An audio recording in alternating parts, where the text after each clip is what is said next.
That's right, you could stand. It's just this one verse. Romans 8, verse 28. And y'all go hear it, you're going to say, oh, that's exactly what they were singing. Do you have it? Because it's only one verse and I want you to read it. You ready? And we know that all things work together for the good of those who love God and are called. You can be seated. The New Living Translation say it just a little different. And we know for those who love God, all things work together. Look at somebody and say, trust the process. Trust the promise. Trust the promise. Trust the process. Trust the promise. Trust the process is getting you to the promise. I know some stuff you thought was going to happen like yesterday. But trust the process is getting you to the promise. I don't know if you've ever seen any works of art come together, but sometimes in the process, it don't look too good. I remember this lady my mom took in for some time. She stayed with us. She didn't do much but crochet. Anybody remember crocheting? She used to sit in there and she had all kind of little projects and stuff she was working on. And the thing about crochet is that when you're working on it, you don't know what's going on. Just look like a bunch of little threads popping up all over the place. And sometimes when it's all said and done, if I remember correctly, you still couldn't quite see what was going on until you turned it over. And am I right that sometimes when you turned it over, you could see clearly what the pattern or the picture was? You didn't see it when they was working on it. I know I done jumped somewhere with this crocheting. Some people are like, what is that? I'm sorry, young folks. We'll come back in a minute. But they used to crochet with some yarn. This was pastime for people. We ain't have PlayStations quite as freely, and internet wasn't as abundant, and they certainly didn't have smartphones. But what people did do was sit they hide down in their living room and with their children or grandchildren, and folks used to crochet. They had these little, I think they called them crochet needles, even though it didn't look like a needle. It looked like a screwdriver or something. They called it a crochet needle, and they had the little thing, they work it, and they pull the yarn out. All I'm trying to say is that most beautiful pieces of crochet, it just didn't look like it until it was finished. The entire process was just that, a process, a work in progress. Look at somebody and say, you're a work in progress. But much like masterpieces are not to be judged until they finished, I want you to remind yourself, you cannot be judged right now. God's not finished with you. Your life cannot be judged right now. God is not finished with you. If you were taking inventory of now and you were trying to assess whether life was worth living, you might be deceived if all you had was to look at what's now. But I need somebody to know that now is not all there is to the story. You do have a future. I'll say it one more time. I need somebody to know now is not all there is to the story. You do have a future. Look at your neighbor and say, yes, you do. How could I say that with such bold confidence? Because you sitting up in here breathing right now. And God don't waste no air on, okay, you wouldn't even be breathing if you didn't have purpose. But because he's allowed his air to flow through you and in you, it means he's willing to collaborate with you as long as you collaborate with him. Look at somebody and say, we can get it done. You got to go into your next season knowing that you and God make up the majority. I know there are a lot of people that you wish were alongside of you, a lot of things that you wish would have worked out. But listen, if all you have left right now is the hope that God is with you, that's enough. If all you have right now is that God will never leave you or forsake you, I just need you to know that's enough. Because as long as God is with me, come on, that's my assurance right there. As long as God is with me, I know that whatever hellacious situation I find myself in, I'll get out of it. Look, I can't promise you that you won't won't have hard days. But I can tell you, as long as God is with you. Come on, David said, where can I go to get away from his spirit? He said, even if I made my bed in hell, I can safely say God will come down and help. He'll never leave me. Slap somebody, say he'll never leave you. You got to have an assurance. You got to have an assurance, a blessed assurance that God is with you. The brother opens up and we know. I ain't guessing. I ain't trying to figure out. Look at somebody and say, I know it. Hey. Something's got to move beyond believing. It's got to move beyond hoping. It's got to come to a sure enough no. I know. How do you know anything in life? You know it based off of your experience. You only know it when you've seen it for yourself, when you've heard it for yourself, when you've experienced it for yourself. Paul speaks as a man with confidence, a man who knows God. And we know, do you know it? And we know that all things work together. This is not a vague hope. This is an absolute certainty based on God's character. If I was having to base it on some of y'all character, but since my knowing is not based on men, that's why I say you got to work it out in that little skull of yours. As long as you and God are together, y'all make up the majority. You got to get to a place of knowing, of absolute knowing, of confidence. And that don't just come from something out of nowhere. It comes out of my experience with God. I know that God cannot fail. There is no failure in. Now, do you know it, or are you just saying it because everybody been saying it your whole life?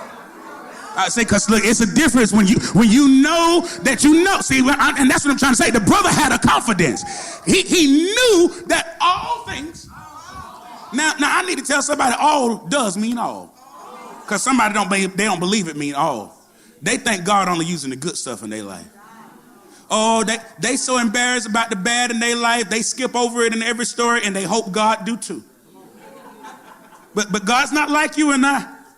You see, when you tell your story, you tell all the good, baby. You leave out all that stuff that you could have done, that anybody could judge. But I want you to know God's in that too. He's in the mess of your life. He's in the mess of your life, and he's still working it. Yeah, baby. You don't want to tell nobody about that one right there, but God was in that too. He was working all up in that mess. He was all up in your entanglement. He was all up in, yeah, he was working in it. He was helping you through some things. Hey, he was helping you work out some things in you. And I just need somebody to know that if he didn't kill you in it, you ought to rejoice.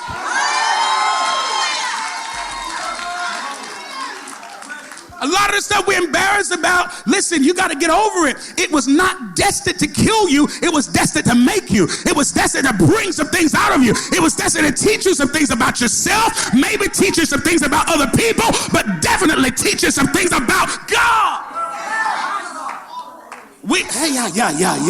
He used every bit of it. Look at somebody and say he was in every part of your story.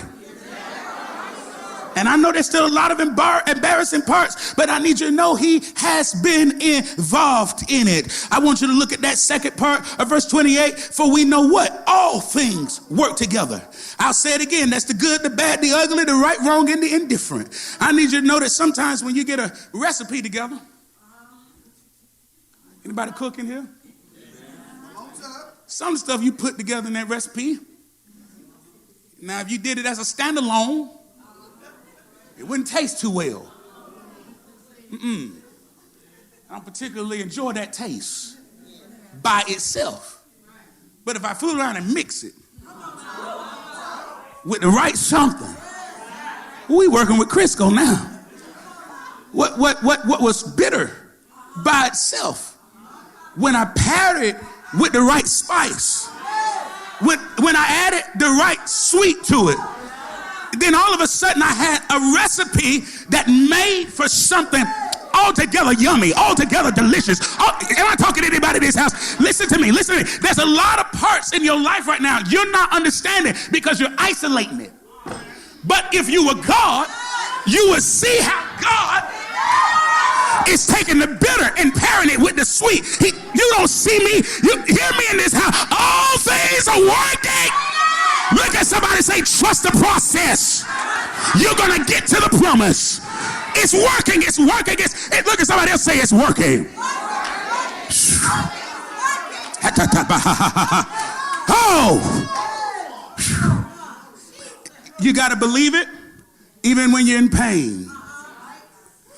You got to believe it even when you're in pain. If comfort is your measuring stick, you're going to always miss it.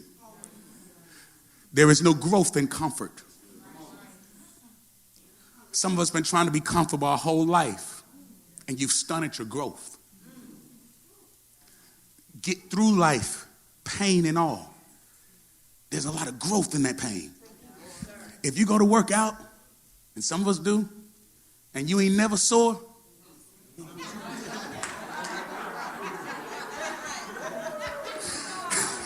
all I'm trying to say is you ain't doing it right. You might be in there moving, and you doing just enough. You may not pick up an extra pound, but you ain't doing enough to lose a pound. You see that comfort?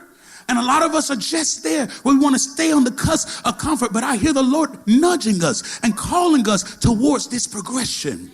Job said after he's tried me, this is what encourages me to get on through it, to get on through the process, because I know what the end of the process is going to be. Look at somebody, say participate with it. Job said, after he's tried me, I shall come forth as pure gold. I can participate in this process because I know that through it, God is perfecting me. Through it, God is maturing me. Through it, God is preparing me. Through it, God is working it all out for me. And if I rush my process, I might come out, but maybe I won't be pure gold. Maybe I'll come out with contaminants. Let me tell you something. I got called to preach very early. I did my first sermon at 12. By the time I was 13 or so, I was being licensed. By the time I was 15, I was being acknowledged as a prophet, and we had a television ministry. I just knew I was going to have a mega church by now. After 20-something, I just knew by now I'll be standing before millions of people, and the Lord would, but let me tell you something. God already knew. I didn't know. But I done got through some seasons. I had to cuss some folks out. I done got through some seasons. I had to fight. I done got through some seasons. Okay, it wasn't cute, and I'm so glad. I ain't studying y'all. God didn't let me get up there in front of millions of folk. And process still had to work some stuff in me to make me the kind of man that could stand. I ain't talking to nobody in this house. I can already tell. But there are a few people that know that you would have been there prematurely if it hadn't have been for God slowing you down in the process. Thank you for your process. Look at somebody and tell them it's working. I want to tell some young person today who's discouraged, it's working. I know you thought you would be finished with school by now. It's working. I know you thought after you got that degree, you would already have a job. Look at somebody and say it's working. I know somebody thought if they got the degree, they got the job, surely they would get the man. Look at somebody and say it's working. God is in the process with you, perfecting you, helping you mature, helping you come along. Now what is the condition? What is the, because it is a condition. Can't nobody say this ain't no universal word, and it ain't happening for everybody the same way. There are some folks who are depressed, and rightfully so, ain't nothing working for them. It is what it is. Life has brought about the type of circumstances where no matter what they do, it will not work. It seems that God is over and against them. He is not for them. And don't you get deceived. God can be against you. God can be against you. The scripture says if you don't like to retain God and his knowledge, his wisdom, he'll turn you over. Let you do those things which are not convenient. In other words, God said, leave them alone. Let them figure it out on their own then. Oh, it's a dangerous thing to fall into the hands of an angry God. It's a dangerous thing to fall into the hands of a God who says, you know what? I've extended grace and mercy, but you spit in my face. And so God said, it's not that I've abandoned you, but you've abandoned me, and I will not pursue you as you go. Listen to me. He can be against you. He can be against you. God can say enough is enough. And there are instances and there are times where God is against people and nothing will work out. And somebody might be questioning that in this room right now. And rightfully so. You might be questioning if the reason things are not working out for you is because you are cursed. Rightfully so. And you should explore that. Are you? Have you done some things that have invited the anger of the Lord instead of the blessings of the Lord? And if you have, why are you so prideful? I would have been repented like yesterday, lickety split. Don't you hold on to that sin. Don't you hold on to that shame. The moment your heart posed the question. You see what pride will do to you? Pride will have you tumbling over in your mind and just rehearsing it. Well, I don't know. Well, could it be? Well, just in case, why you ain't repented? Pride will have you all up here trying to work it out in your head. You need a humble heart to fall on the rock before the rock fall on you and say, Lord, have mercy. Because there is a condition to this word. Let me finish this. God, I thought I'd be through by now. There is a condition to this. For we know that all things work together for the good, right? But it's for those who love God and are called according to his. I see prophet is happy with that. That's what she be waiting on. She be waiting for somebody to know that the promises come with some conditions. Folks just think they can live like they want to, do what they want to do, and command God's favor and command God's blessings. The devil's a liar. But some of us have made a decision to pull away. We love God with everything in us, and you're the ones I'm preaching to today. I'm trying to tell you it's working. It's working. It's working. You have not mixed and mingled. You simply have been obeying God. It didn't look good. Folks been judging you. They've been telling you that you were the one who was crazy, but you just been having to bow down and trust God. And I'm talking to believers. It's working. Your tithing is working. Your standing in worship is working.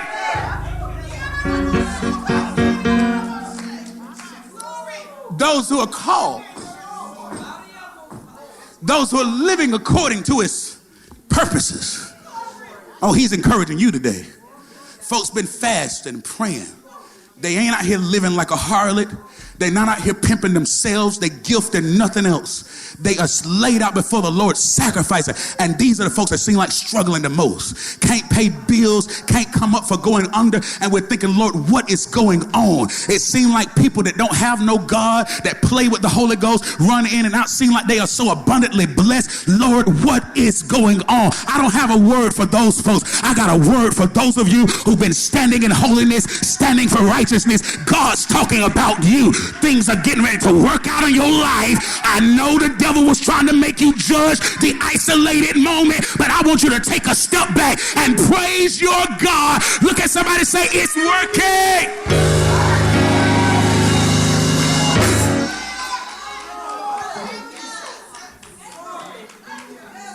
The promise, I don't care what nobody say. The promise is not for everybody. The promise is for those in relationship with God. I'm not saying God won't bless everybody. No, his mercy reigns on the just as well as the unjust. But there are biblical promises that belong to the righteous and the redeemed of the Lord. And those promises are not universally distributed. They are your promises. Your name is on it. As long as you are a child of God and you said yes to God, you can rejoice. Ain't no way you gonna need this business and God don't open it up for you. You're a child of God. Ain't no way you about to need God to make a way for you to get this house, because you actually need a house. Housing and security is important to you, important to your children, and you can't get the loan. The devil's a liar. Look at your neighbor, say, I'm the redeemed of the Lord. And if I'm the redeemed of the Lord, then everybody in this world gotta agree with it. The system's gotta say so.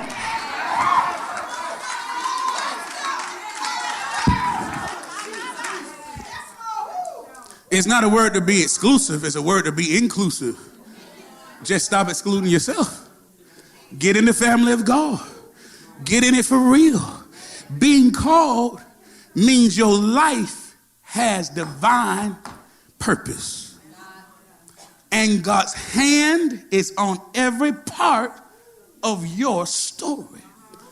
Brothers and sisters, do you remember my example last week of Jephthah in Judges chapter 11? The man, that purpose found him in spite of his rejection, in spite of the family saying he's a half brother anyway. He ain't getting none of the daddy inheritance. We ain't taking care of no outside children. You not going to represent our bloodline. God said, but you'll represent mine. And God went and found Jephthah and reintroduced him into the story. Not as the man they thought he was, but as the man God knew he was. And there's some of you, God's about to find you on the backside of the mountain. It looked like you've been isolated. It seemed like he hadn't come through. But when people need to know, oh, God's about to bring you right from the backdrop, bring you right back to your family, set you right back in the midst of those classmates. Let all of those ones who thought that you were not going to become, could not achieve it, let them be a witness of what God has done for the faithful. The enemy always wants you to think you miss God. Look at somebody and say, you didn't miss God. You're not behind time. Look at somebody and say, you're in time. And when I say it's all working,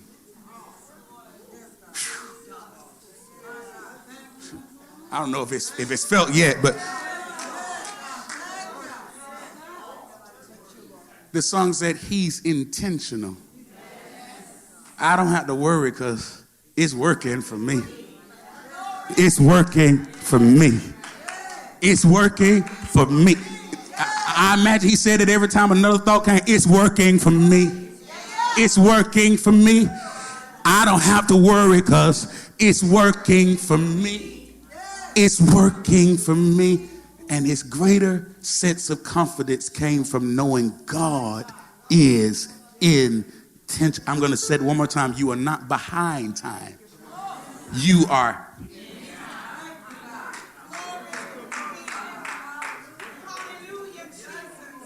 And I feel the Holy Ghost. I'm going to have to shift here. But you need to accept being in time, that all things are converging. Hold one second. Working together for your now. You're good, but in your see, you're not behind time. And if I can be frank, stop trying to get ahead of time. I want to anoint you. I want to anoint your eyes so you can see in real time, right here, right now, with your bank account looking like it looked, with your current love life as it is, with your current feelings of inadequacy, adequacy, or in between, right now, all of that, the credit situation, the tension in the home, right now, them folks that's getting on your nerve at your job, you left them Friday, almost lost your living life over it, right? You was livid. But look at God. Look at it. Look at what he's telling you today. Don't you go back to work Monday with that frown on your face. You better take this word from today and go back knowing. Look at them with a smile. Oh, you working for my good. I see why God let you be a thorn in my side. It's working for, you know what? I'm not even to argue with you today. I love you too. Come on, give me some sugar. I know what's going on with you. You just need a hug, don't you? You know how you took that change of attitude because God began to assure you that whatever's going on, don't you get sucked into that. Don't you get negative. No. Look at it and say it again. It's working for me. It's working for me. I don't have to worry. I don't have to stress. Touch two people, say it's working for me.